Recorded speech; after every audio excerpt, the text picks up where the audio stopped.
sant yàlla.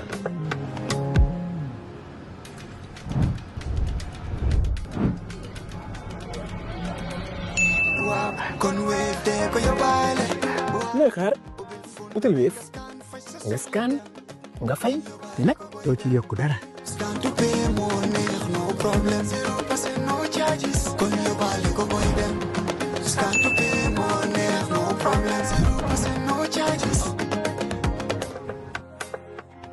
Jar Oil, the company, have filling stations across the country, and our rates are relatively cheaper than anyone else across the country.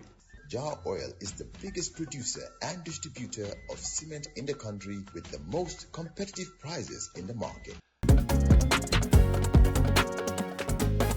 In the Gambia, we all move to different paces. Time is money, convenience is power, and now both are in your hands. No more long lines, no more late payments, no more missed chances. Not anymore. Because now the Gambia has its own super app, Zap. One app, one tap, endless convenience. Send money instantly, pay your bills in seconds, shop without borders, pay your rides, order your meal, buy your ticket, deposit and withdraw money for absolutely free. No extra charges, no hidden fees, only on Zap Super App. This is not just convenience. This is confidence. This is the future in your hands. And the best part, Zap is born right here. Built for us, designed for every Gambian home, every Gambian dream. So don't wait in the past. Step into the future. Download Zap today on App Store and Play Store and enjoy endless free services. Call us today on our toll-free number 1666 or on 260-0001. Zap, all in one, all for you. Tap in, zap in.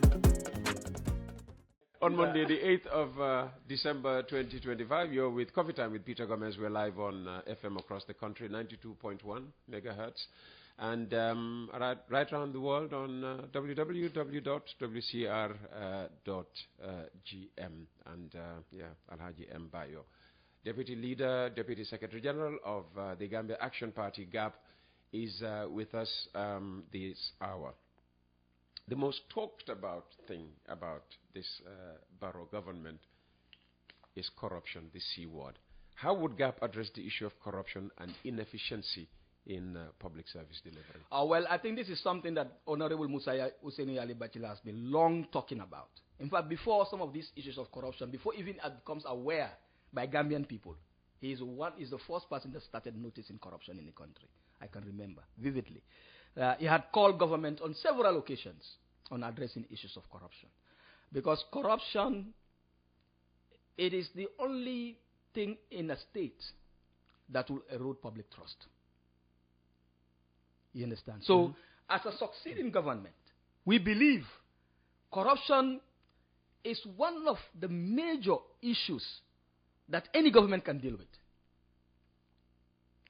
Of course, some of us, sometimes we know setting up a commission for corruption that's called the Anti-Corruption Commission. Sometimes it can be aligned to government.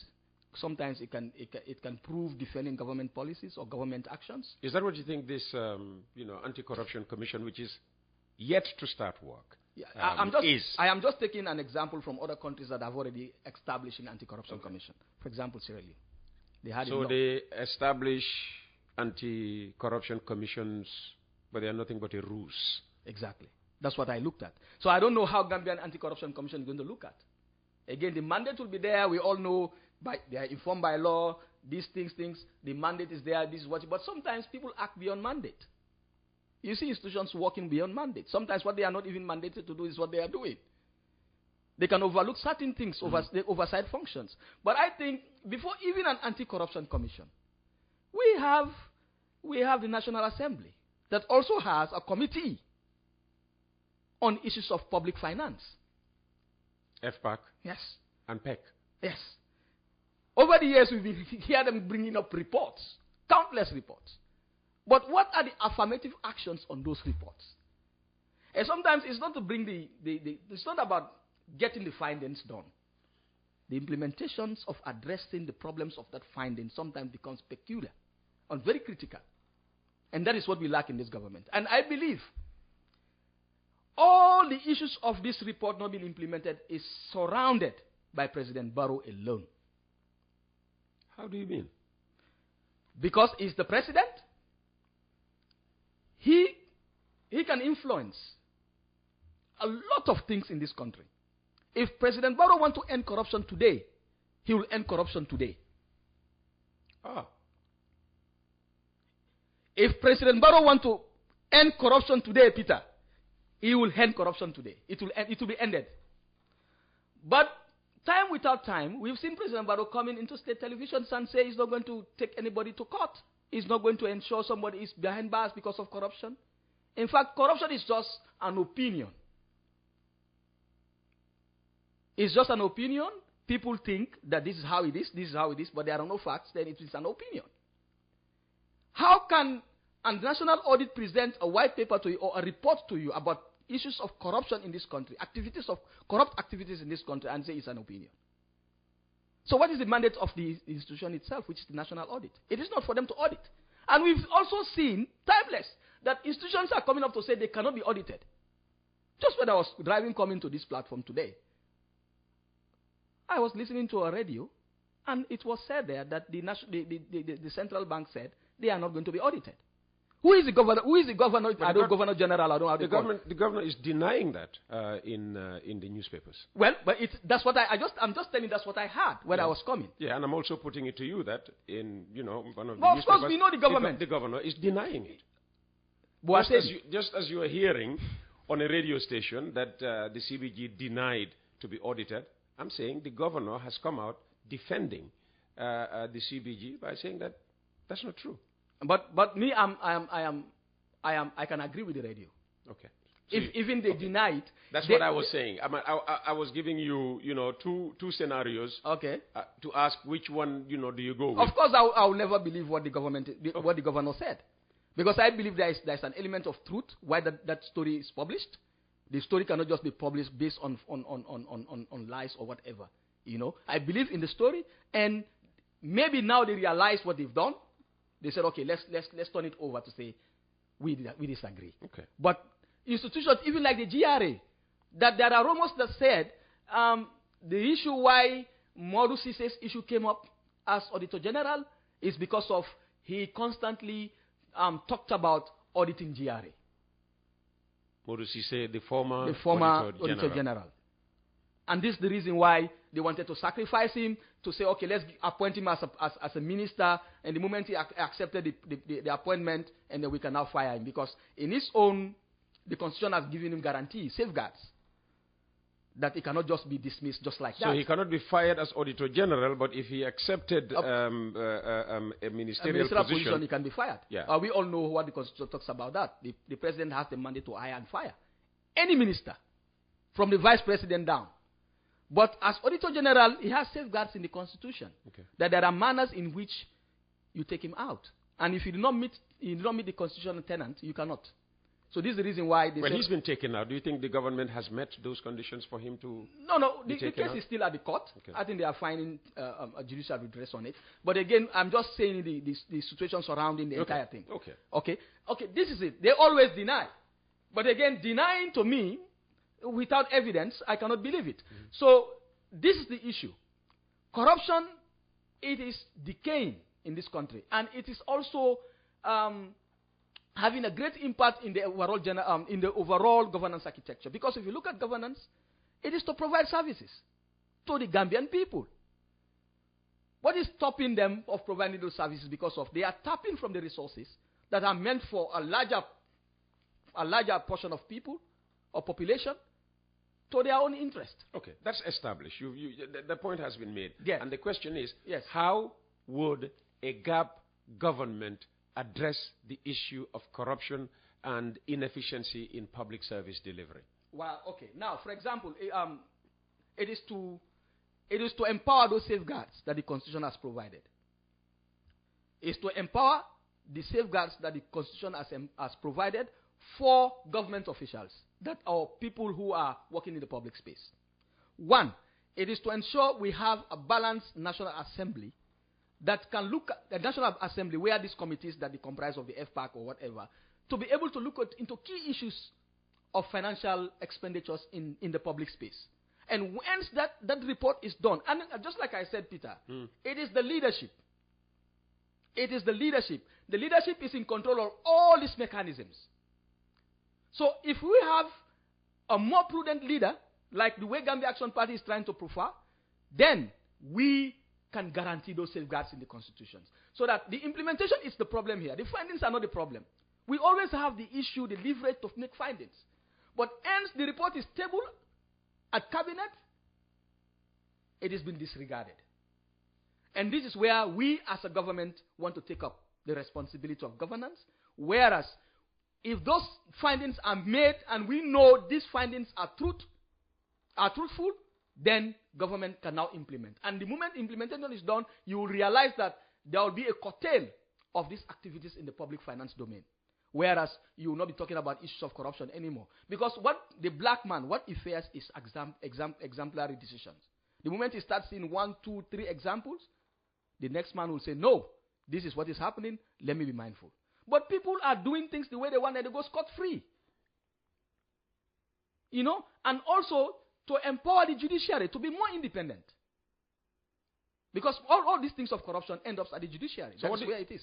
What do you think is stopping the judiciary now from being as independent as you would guarantee under a GAP government? Because what is happening is, in as much as the minister that is leading that institution is being appointed by a president, that relationship becomes more cordial. And that's why I'm saying, if the president wants to end corruption, it ends it. But if a minister even profile advice to the president to say, we have this report under the judiciary, or have this report from this institution, as judiciary, this is our mandate to prosecute or whatever, let's go about this. Let's go about it. But the justice minister is not the head of the judiciary. But is the head of the advisory body to the government on judicial matters. Yeah, but the judiciary has its own independent head. That's what I'm saying. Just as the National Assembly has its own independent. That's the Chief Justice. That is Hassan. What I'm saying is, the minister, in fact, even the Chief Justice has been also appointed by the president. Maybe that's the problem you have with the judiciary being independent. Yeah, it's not about the justice minister. But the justice minister is just the advisor to the president on judicial matters. Yeah. Yes, but that's what I'm also taking it from the same perspective. Yeah, but the implementers of judicial issues. I have not come to the implementation. Okay. I'm talking about the advisory component. Okay. The advisory component is what? It is the judicial. But the question is, how will you ensure that the judiciary is as independent, as you would like, or rather, what is stopping the judiciary from being independent right now under the Barrow administration, as you foresee it to be independent under a GAP government? And that's what I'm saying is because of the influence. That's why they cannot be independent. Because if the president has an interest in certain corrupt issues or corrupt mandarinal issues, and the government will say, okay, please, this is untouchable. Don't touch this. Don't touch this. What do you think the Chief Justice can do? That is happening now? That's what I'm telling you. This is the reason that is the corruption issues have been escalating every day. Because the president himself, has special interest in some of these issues. And if a president has issues in anything, and you are the one who employ me, if even I've given advice, the right advice to take action, and what you tell me is what I do. So that I'm looking at the component of the advisory aspect. That is the Chief Justice and the minister responsible for the Minister of Justice entirely. If even they profile their interest in certain things, the president can say, okay, that's fine. You understand? They can manhandle these issues. So this is where we have a difference here. Because we are going to ensure, if even the mandate derives from the Constitution to say the president has to hire or a Chief Justice, but it's going to be clear that you are going to be sworn into office, that this is this and this and this you're going to do, regardless of what the interest of the president would be. Because that's why in our own government we are going to have what we call a governing council. A governing council is a separate administrative mechanism that's set aside to look at government's functions. Okay? They are people that could not even be part of the public service. Okay? So they will give advice and then also take drastic actions if even the president say no to certain things, and they will implement it. So these are the difference that we are going to create. So if even a president say he has an interest in certain case of corruption, for it not to be prosecuted, the governing council will stand to it that it will be implemented. so that a minister that you appointed or the Chief Justice that you appointed, even if they don't want to take it, the responsibility, they will go it by force because the mandate has been given by the governing council. So these are the differences we have. So that's why I said the mechanism we have derived from the Constitution or whatever, it is the implementation that is the problem here. So I am not even convinced that if even the Anti-Corruption Commission comes up and the commissioners are sworn in, whether they will even do justice to the job that they are going to do. Because we've seen a lot of commissions here. We've seen Twitter. We've seen a lot of commissions. At the end of the day, it's just a white paper. Have you ever seen one of these white paper or one of these recommendations been implemented? No. And as the TRT stands, 285 recommendations. Only 60 were implemented. 60. That's negligence. In fact, that's to me is a sign of government is not even serious. 280. And you are talking about 60. Okay. And even that 60, I don't even know how far the implementation has been going in that 60, whether it is properly implemented or haphazardly implemented. No one knows. So commissions in this country, look at the Janney Commission. The president came out and said, he have no idea on how the sales of former president assets were done. As a president, would you say that? Head of state. You say, have no idea on how these things are. And you set up the commission. The commission should report to you. At the end of the day, when the commission was concluded, a report was sent to his office.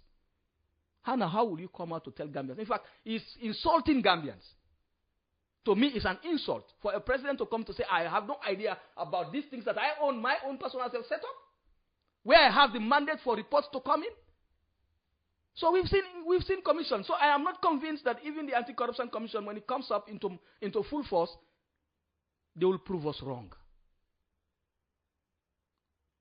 Because to my own understanding, corruption will keep persisting and will increases. But at least one commission seems to be working. Which one? State-Owned Enterprises Commission.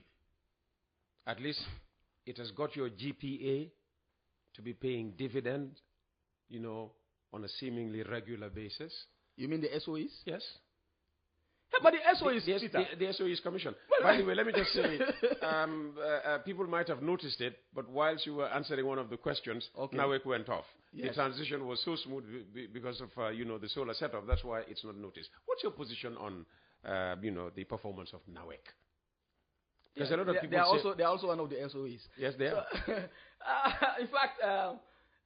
In fact, I just listened to because that's one of the burdens that any future president and government will have to shoulder.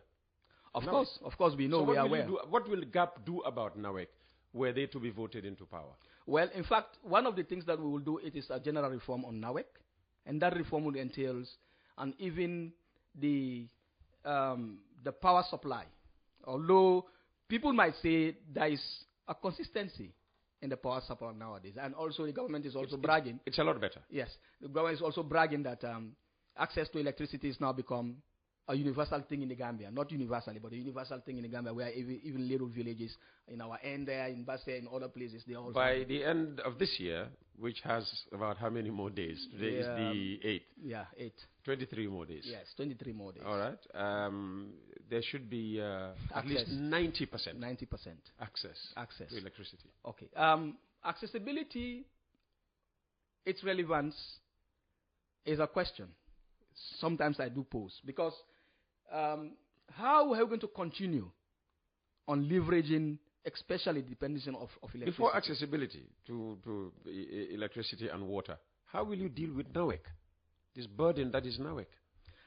That's what I'm saying. In fact, not even the services that they provide, and even the human resource base at NAWEC, to me, the amount of money pumped into NAWEC. That's what I'm saying. Annually. I know.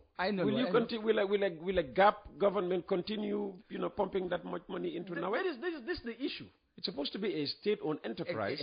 Right? In fact, to be given money to make more money. That's why I want to make a comment on the commission you're talking about, because I've seen a lot of SOEs that are even matching up. Because what we know about SOEs, it is for them to provide revenue to government, but not in the other way around, where government will have to expend. Some of them cannot even pay salaries. You're talking about Gamtel now. And Gamtel. Some of them cannot even pay salaries. Yeah, so government has to pay salaries for them. They are in that position. Yeah. They're in that position. Yeah. And that's what quite critical. Peter, this is serious as a nation.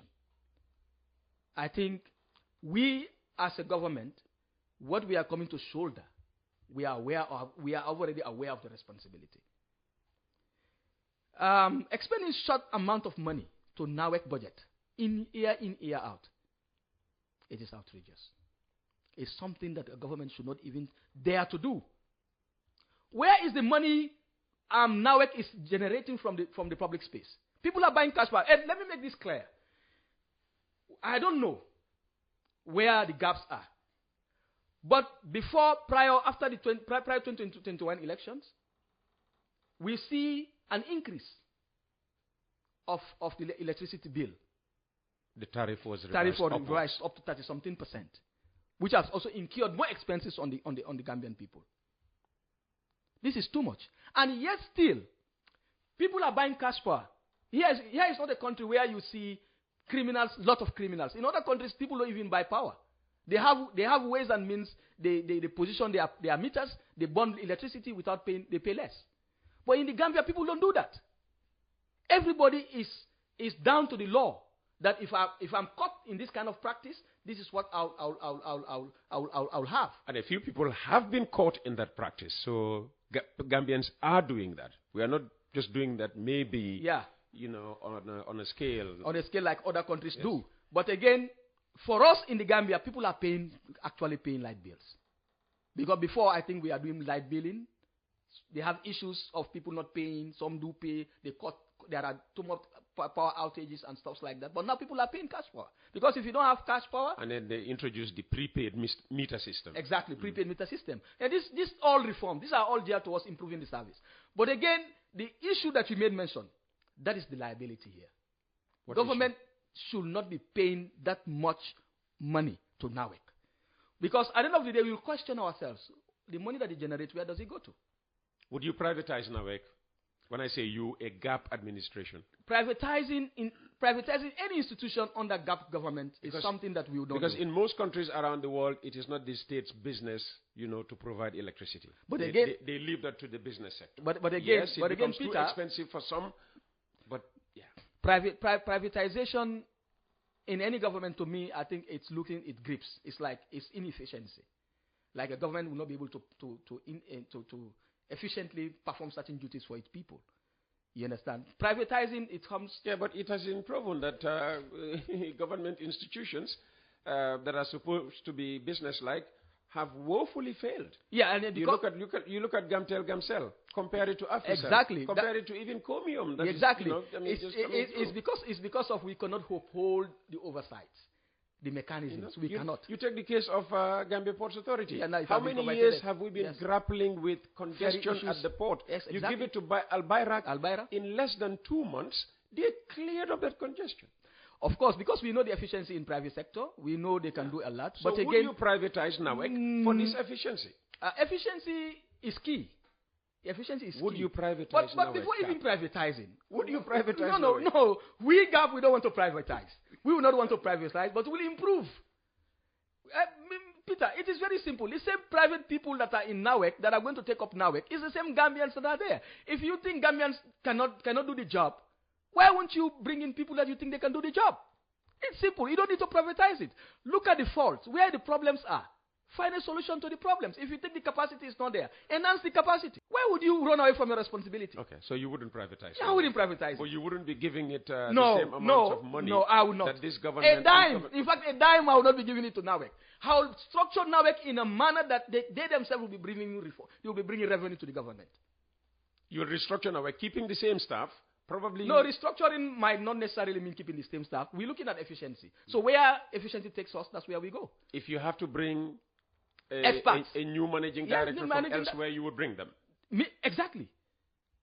And also empower the human resource base, because that's where the problem is. If you have a quite good human resource base, and that's where you are. All right. So you don't run away from responsibility as a government because of the burden is too much. Let me privatize. No. You find solutions to the problems. Absolutely.